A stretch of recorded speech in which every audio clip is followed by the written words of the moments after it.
How you doing? My name is Julian and I'm 40 years old and I live in Penrith.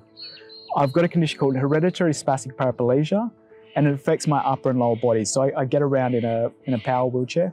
At the end of last year, I started using a power wheelchair full time. So I was like, great, I wonder what sports I can do now. I was actually thinking there might be sort of power wheelchair racing, like Mario Kart style, but there wasn't. But well, when I searched Google, powerchair football came up. I've loved it. Like it's been so great. Imagine like a go-kart that spins on the spot and you hit a big ball through the goals. It's a fast-paced game, a lot of skill involved, but it's so cool.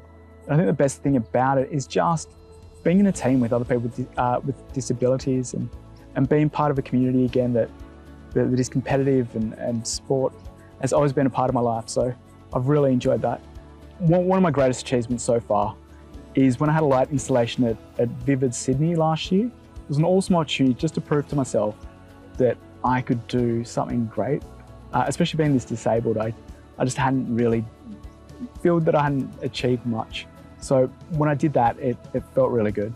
Along with my partner that I did it with, David DaCosta Ennis, it was a 6-month sort of journey into like learning how to code, electrical engineering, sound engineering. Ultimately, like I think what we produced in the end was really cool. So alongside my brother Kevin, we run a business called Empire 3D. We're a 3D printing business, and it started just before COVID. So I was working in architecture. As my condition progressed, I was unable to do site visits. And so site visits are kind of the fun bits when you're an architect. You know, you get sorts of builder, the thing that you've designed on a computer for years, you know, it's finally coming to life. And I was just stuck in the office. So I had a 3D printer and I'd been printing small scale like projects and stuff. And I could fit them all in the palm of my hand. And I was like, I can pivot to this and design things for a 3D printer. I think one of the coolest projects that we've worked on is when Penrith Council engaged us to print 5 life-size panthers, and that was by far the largest ones that we've done.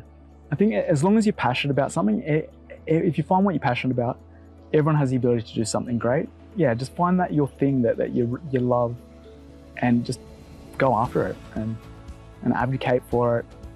A message that I'd like to let the community know is that we are one community, we've got many abilities, and someone with a disability, we can do things. Sometimes it just takes a little bit of out-of-the-box thinking to get it done. The world is becoming more accepting and more of an accessible place, which is fantastic. Sometimes you just need to think outside the box to come up with a solution to do something that you want to do.